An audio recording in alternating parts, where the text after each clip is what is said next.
여느 때와 다름없던 날 걸려온 한 통의 전화로 일상이 무너져 내렸습니다. 8월 3일 00시 50분쯤이었던 것 같아요. 갑자기 혼자 자기 자신이 구급차 실려올 그때부터 이제 심장이 안 뛰었다고 들었거든요. 아이고. 누나가 스스로 목숨을 다는 유일한 목격자의 진술.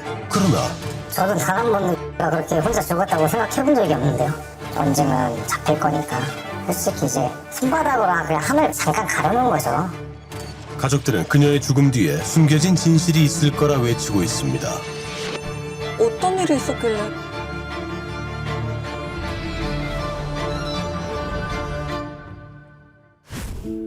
예진 씨가 세상을 떠나고 벌써 2번의 계절이 흘렀습니다. 동생 동진 씨는 누나가 옆에 없다는 현실이 아직 믿기지 않는다는데요. 그냥 친구 진짜 둘도 없는 친구였죠. 저한테. 같은 날에 이제 같이 태어난 거니까. 좀 항상이 크죠. 제 입장에. 솔직히 이 감정이 그 말로 표현을 못해요. 쌍둥이였군요. 아이고 참. 한날 한시에 태어나 서로 의지하며 지냈던 누나의 빈자리는 그 무엇으로도 채울 수 없습니다. 누나가 스스로 목숨을 끊었다 연락을 받은 건 지난 8월의 어느 날 밤이었습니다. 끝나고 동료들이랑 같이 밥 먹고 집 가려고 했을 때 그때 연락이 왔어요. 누구한테 전화를 한테 연락을 받았어요. 나 위급하다. 생년월일 좀 알려달라고 하길래 물어봤어요. 그러니까 어떻게 돼? 지금 무슨 일이냐? 네, 모르겠어요. 라고 이제 얘기를 해서 제가 용돈집에 들어가려고 앞에 가니까 이제 제 무릎 꿇고 형 죄송해요. 죄송해요? 라고 하길래 의료 기록에 고스란히 남아있는 그날의 상황. 가족들에겐 절망 그 자체였습니다. 아니 예진 씨가 극단적인 선택을 할 만한 일이 있었던 걸까요? 그러니까요. 그러니까요. 누구보다 밝고 긍정적인 기운을 가진 예진 씨였기에 가족들은 이 상황을 더욱 이해할 수 없었답니다. 힘들어도 제가 더 힘들었지 걔가 힘들어하진 않았어요. 걔랑 저랑 술을 자주 먹었거든요. 집에서도 자주 먹고 이제 밖에서 힘들다 그러는 술 먹을 사람 없으면 이제 서로 불러갖고 먹었어요. 근데 그러면서 얘기 자주 하는데 그런 적 한 번도 없었어요. 예진 씨의 직장 동료도 그녀가 극단적 선택을 했다는 소식을 믿을 수 없는 건 마찬가지였다는데요. 근데 그때 웃으면서 내일보자고 하고 거든요. 전부터 이제 말로 뭐 가게 차리고 싶다 뭐 이런 얘기 하다가 이거 보여준다면 여기 어떠냐고 물어보고 그 일이 있기 이틀 전까지만 해도 예진 씨는 자신이 운영할 매장을 알아보며 새로운 미래를 꿈꿨기 때문입니다. 미용실 매매 능력 있는 미용사였는 것 같은데요. 의문으로 남은 그녀의 죽음. 유일하게 그녀의 마지막 순간을 목격했다는 남자친구 정 씨는 당시 상황을 어떻게 설명했을까? 형사분들 그냥 얘기 들려오는 바로는 칼로 먼저 위협을 했는데 그 칼을 뺏으려고 했다. 근데 갑자기 혼자 자기 자신이 라고 들었거든요, 저는. 그날 밤 10시 28분 무렵 남자친구 정 씨의 집으로 향한 두 사람. 집에 들어간 지 2시간 만인 밤 12시 28분 예진 씨가 흉기에 찔려 의식을 잃은 채 집에서 나왔다는데요. 정 씨의 증언에 따르면 두 사람 사이 일어난 다툼 끝에 예진 씨가 흉기로 남자친구를 위협했고 그가 피하자 예진 씨는 스스로를 쳤다는 겁니다. 하지만 동생 동진 씨는 그날 정 씨로부터 받은 전화를 되뇌일수록 이상한 점이 있다고 합니다. 그러니까 똑바로 얘기하라. 그러니까 얘기를 하니까 이제 누나가 칼 맞았어요. 라고 얘기를 했고요. 칼 제가 맞았어요? 이제 누구한테 맞았냐? 너 옆에서 뭐 하고 있었냐? 라고 그러니까 계속 울면서 누나가 혼자 그랬어요. 맞고 이렇게 혼자 대답을 그랬다? 했었죠. 혼자 그랬다는데 칼 맞았어요가 어떻게 단어가 이게 맞나요? 당했다는 얘기니까 누구한테 칼을 맞았냐고 제가 역 질문을 했겠죠. 이게 말이 안 맞잖아요. 애초에 아무리 당황스러워도 그렇지 칼 맞았어요라는 단어가 그렇게 나오긴 쉽지 않다고 생각하거든요. 예진 씨와 마치 가족처럼 친했다는 지인 윤수 씨도 의아하기 마찬가지랍니다. 화를 이렇게 갑자기 내거나 하는 성격도 아니었고 항상 차분하게 좀 이렇게 생각해보고 제가 화낼 일이다라고 생각하면 그걸 약간 오목조목 이렇게 얘기하는 편이지 그 자리에서 막 왁 하고 화를 낸다거나 이렇게 싸운다거나 저도 한 번도 싸워본 적이 없어요. 다퉈본 적도 없고 그런 거 자체를 되게 무서워하는 사람이에요. 자기 피부를 되게 소중하게 생각을 해요. 누나는 왜 타투 안 해? 내 몸이 더 소중하니까 그런 게 싫어. 그런 얘기가 있었고, 그 다음에 또 누나가 켈로이드 피부인가? 그래서 자기는 상처나면 안 된다고 막 그런 얘기를 저한테도 많이 했었거든요. 그녀가 극단적 선택을 했다는 정 씨의 이야기를 부정하는 지인들. 전문가는 이 상황을 어떻게 바라볼까? 범죄학도 중요한 게 사람의 행동이잖아요. 극단적 선택 같은 경우도 사람의 행동이기 때문에 이렇게 보게 될 수 있는데 대체적으로 통증을 수반하지 않고요. 그 다음에 좀 흉한 모습이 안 보여지는 형태의 을 많이 합니다. 엄청나게 긴 흉기로 자기의 심장을 관통할 정도로 가슴을 찌르는 사례는 거의 보기가 어려운 상황이라는 얘기입니다. 또 한 가지는 흉기로 자해하는 자해자들 같은 경우에는 주저원이 거의 대부분 있습니다. 그렇기 때문에 한 방에 자기를 찌르는 사례는 거의 없습니다. 고통을 느끼기 때문에 여러 차례 찌르는 방식으로 진행이 된다는 얘기입니다. 실화 탐사대는 남자친구 정 씨에 관해 알아보고자 그가 일했다는 곳으로 찾아가 봤습니다. 하지만 이미 폐업해 문이 굳게 닫혀있는 상황. 인근 상인들은 혹시 정 씨를 알고 있을까? 라고 거기서 일하셨던 분인데 혹시 이분 아세요? 그래서 평소에 좀 어땠나? 사람 좋았어요. 착하고 자기보다 이렇게 좀 선배들 있으면 하여튼 말도 조심스럽고 하고 괜찮아요.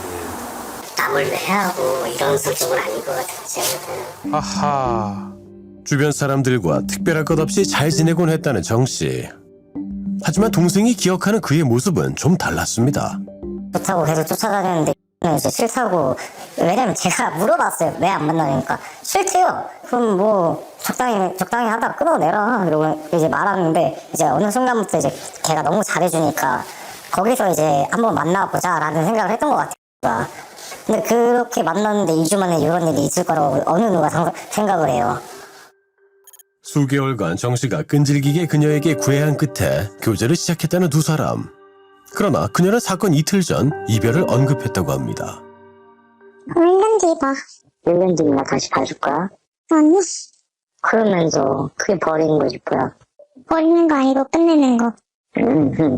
끝내는 거 싫어. 똑같은 말이잖아. 질려버리거나 남기면 돼? 내가 바람 피면 어쩔 건데? 바람 피면은? 응. 내 술을 까발리면 안 되니까 혹시 얘기 안 할게. 이런 어떻게든 욕하고 만들 거야. 다른 사람랑 힘들게 만들까? 그거 범죄야, 범죄. 동생 동진 씨는 그녀가 왜 이렇게까지 정 씨에게 모진 말을 했을지 짐작되는 점이 있다는데요. 그러니까 처음에는 좋게 얘기를 구슬리면서 했던 것 같은데 성격상 이제 싫으면 싫다 얘기를 해요. 근데 계속 이제 그러지 마라 계속 잡았잖아요. 쉽게 안 헤어져 줄 것 같으니까 그런 말을 하지 않았을까요? 쉽게 안 헤어져 준다뇨? 두 사람의 만남을 처음부터 지켜봐 왔다는 친구 지연 씨를 통해 더 자세한 이야기를 들어볼 수 있었습니다. 이제 여자 소개시켜달라 했었는데 마침 딱 그 제 주변에는 딱 솔로였었고, 그래서 이제 소개를 시켜줬죠. 사실 제가 그 남자를 엄청 자세히 모르는 상태에서 너무 급하게 그렇게 했던 것 같아요. 그게 너무 후회돼요. 그래서 10년지기 단짝 친구였던 예진 씨의 행복을 바라며 두 사람의 만남을 주선한 지연 씨. 하지만 정 씨가 예진 씨를 대하는 모습이 갈수록 위태로워 보였다고 합니다. 예를 들어 운전을 할 때라든지 사람들이 막 급박한 상황에서 본 모습이 나온다고 하잖아요. 그런 상황에서 이제 나쁜 모습들이 많이 비춰졌기 때문에 그래서 만나지 말라 했던 거예요. 운전대만 잡으면은 약간 말도 안 되는 200 넘는 280 뭐 이런 식으로 엄청난 가속을 해요. 겁에 질린 예진 씨의 만류에도 규정 속도를 훨씬 웃돌며 난폭 운전을 했다는 정 씨. 아우, 안 돼요, 안 돼요. 그의 SNS에서도 그런 모습을 쉽게 찾아볼 수 있었는데요. 아니, 속도를 260km까지. 아우, 이거 너무 위험한데요? 그렇죠. 게다가 왜 저러지 싶을 정도로 집착을 많이 했었죠. 셋이 만나게 되면은 그런 모습들이 보여요. 내가 평소처럼 톡을 해요. 톡을 하면은 계속 훔쳐봐요, 옆에서. 누군데? 이러면서 그래서 계속 훔쳐보니까 이제 본인은 이제 자꾸 자기 사생활이잖아요. 그런 걸 훔쳐니까 화를 내면은 아 왜 볼래 계속 그렇게 우기면서 그런 식으로 행동을 했었고 그날 다툼도 그의 집착에서 비롯된 건 아니었을까. 동준 씨는 그녀의 휴대전화에서 한 가지 단서를 찾았다고 합니다. 핸드폰을 제가 따왔어요. 연락처를 그때 다 따와가지고 최근에 이제 연락했던 사람들 혹시 전화를 했나 다 전화를 돌려봤거든요. 근데 이제 그 마지막 통화가 그 남자이라는 친구더라고요. 언제 통화했냐 물어보니까 뭐 언제 통화했다. 오직 두 사람만 알고 있던 예진 씨의 마지막 2시간 중 그녀가 누군가와 통화한 기록이 있었던 겁니다. 오. 그 통화의 주인공은 다름 아닌 지인 윤수 씨. 친구 지연 씨는 이 통화가 두 사람의 다툼으로 이어졌을 거라 생각한다는데요. 물론 둘 상황은 둘 상황만 알겠지만 제가 봤을 때는 그 남자애가 마지막으로 남자애랑 통화를 했다 했잖아요. 안 그래도 걔가 싫어했던 애예요. 그 남자애 패고 싶다. 어린 놈이 싸가지가 없다고 무슨 막 가오를 잡는다 뭐 이런 식으로 얘기를 하더라고요. 그분이랑 뭔가 문제가 있었던 건가요? 윤수 씨에게 그녀의 마지막 통화에 관한 이야기를 들어봤습니다. 일단은 그날 이제 제가 일 때문에 힘든 일이 있어서 먼저 그 얘기를 먼저 했었고요. 가 몸이 좀 안 좋았던 게 있었어요. 병원 다니고 했던 게. 그래가지고 그건 좀 괜찮아졌냐. 근데 그거 좀 뭐 괜찮아졌다. 그냥 이런 일상적인 얘기하고 서로의 안부를 묻는 정도의 대화. 그런데 사실 이 전화의 용건은 따로 있었답니다. 야야, 좀 주문 좀 할게. 좀 그거 뭐냐, 우리 집 말고 저기 매장으로 좀 시켜줘. 우리 매장 주소 모르지? 응, 주소 보내놓을게. 한다. 안전 답장해라. 그래. 전혀 뭐 오해하고 다툴 만한 내용이 아니었던 건데요. 게다가 정 씨가 예진 씨와 자신의 관계를 오해할 이유도 없다고 합니다. 가 이제 또 자기 친한 여자인 동생을 또 저한테 소개시켜줬어요. 그래서 이렇게 만나고 그 다음에 저는 그분이랑 이제 같이 왔고 그래서 넷이 같이 커피 먹다가 이제 술을 한잔 하러 갔었죠. 하지만 정 씨를 처음 만났던 그날 윤수 씨는 그에게서 불편한 기운을 느꼈다는데요. 처음 보는 사이에 지켜줘야 될 그런 게 좀 있잖아요. 근데 되게 약간 좀 거들먹거리면서 얘기하는 그런 게 좀 있었어요. 질투 이런 거 때문에 그런 건지는 잘 모르겠는데 일단 저한테 대하는 태도가 다른 사람들한테 대하는 말투랑 좀 달랐던 것 같아요. 또 저는 좀 조심스러웠던 게 저 때문에 괜히 이제 이 누나와 이 라는 사람의 사이가 좀 안 좋아질까봐. 그래서 그냥 나는 이 사람은 나한테 좀 별로 안 맞는 사람인 것 같으니까 그냥 누나랑 앞으로 친하게 지내고 그렇게 하면 될 것 같다. 그 대신에 나랑 이렇게 같이 만나게 되는 자리는 누나가 좀 피해줬으면 좋겠다. 그렇게 제가 이야기를 하긴 했었죠. 그녀의 지인들은 남자친구 정 씨의 진술이 의심스러웠지만 그의 진술 외엔 증거가 없는 상황. 경찰은 그를 불구속 상태로 입건해 수사를 진행했습니다. 그리고 약 한 달 뒤인 지난 9월 부검 결과가 나오며 사건의 실체가 드러나기 시작했습니다. 부검 결과 흉기가 그녀의 심장을 관통할 정도로 강한 힘이 가해졌다는 사실이 드러나며 경찰은 타살이라 판단했고 정 씨를 체포했습니다. 만일 정말 정 씨가 범인이라면 무엇이 그를 이토록 분노하게 만든 걸까?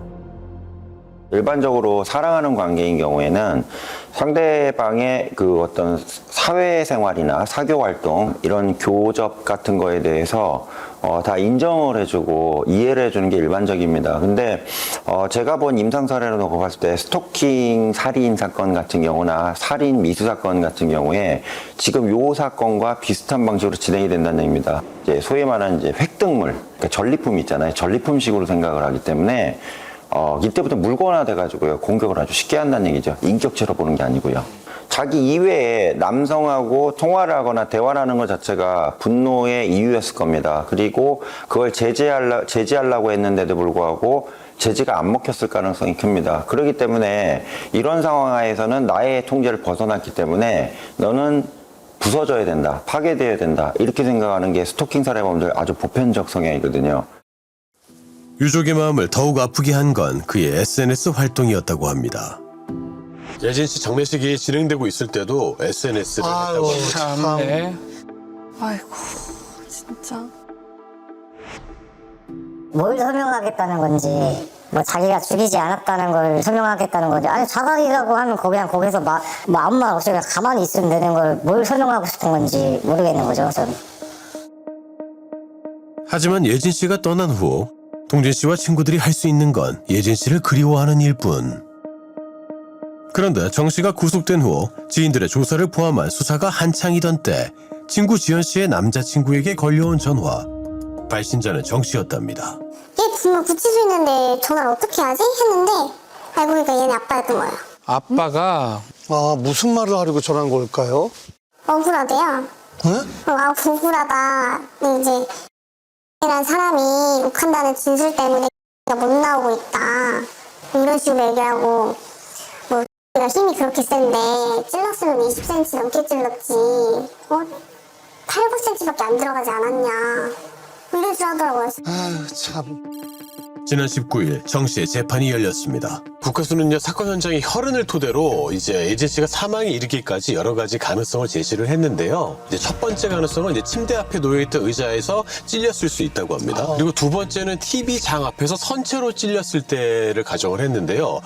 이때 침대 끝에 서서 공격했을 가능성이 있다는 이야기가 나왔다고 합니다. 변호사는 국가수가 자해하기 어렵다고 판단한 첫 번째 상황의 경우에 이제 해당 위치에서 만약에 칼에 찔렸다기에는 이거 혈흔의 양이 좀 지극히 적어 보인다 이렇게 주장을 했다고 합니다. 정 씨는 혐의를 부인하고 있는 상황. 실화탐사대는 재판이 끝난 후 그의 가족에게 입장을 물었습니다. 안녕하세요. MBC 실화탐사대에서 나왔는데요. 혹시 아드님 관련해서 하신 말씀 있으세요? 라디오 뭐 재판에 관계되겠죠.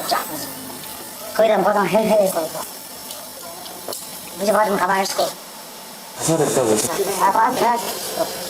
변호사님이라도 저희한테 해주실 그게 진짜로 내가 문제될 것 같습니다. 네. 그럼 한 말씀이라도 좀 유가족분들한테 부탁드려도 될까요? 쌤, 한 말씀만 해주시면 안 돼요?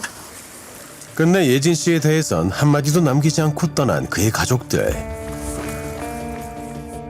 입장을 좀 더 자세히 들어보고자 연락을 시도해봤지만 더 이상 답을 들을 수 없었는데요. 동진 씨는 재판에 참석해 현실을 마주할 때마다 슬픔이 더욱 커져간다는데요. 엄마랑 아빠는 거의 주말 일요일마다 이제 보러 가고요. 동생도 그냥 말은 없는데 그냥 꼭 참고 있는 거죠. 저는 그냥 집 가면 이제 습관적으로 이제 그 방을 보거든요. 근데 없는 게 좀 많이 힘들죠. 인터뷰하면서 진짜 한 번도 안 울었거든요. 자, 한 번도 안 울었는데, 갑자기 눈물이 나네요. 슬픔을 잡고 있었던 거예요. 그러니까요. 동진 씨와 지인들이 무엇보다 바라는 점은 그녀의 죽음에 대한 진실이 밝혀지는 것이라고 합니다. 그리고 동진 씨가 누나의 일을 세상에 알리겠다 용기 낸 이유가 따로 있다는데요. 사실 이게 교제사진이 요즘에 많이 일어나잖아요. 다른 사람들, 그러니까 저뿐만이 아니라 어느 누구한테나 일어날 수 있는 걸 조금 알리고 싶었던 게 많이 컸어요. 진짜 경각심을 맞아요. 갖고 좀 이런 사회적인 문제점이 좀 더 나아졌으면 하는 바람. 평생 함께 할 줄 알았던 쌍둥이 누나 예진 씨. 동진 씨는 누나와 마지막 약속을 하나 했다고 합니다. 제가 무너지면 안 되니까 지금처럼 그대로 제 자리에서 할 수 있는 건 최대한 뭐든지 할 생각입니다.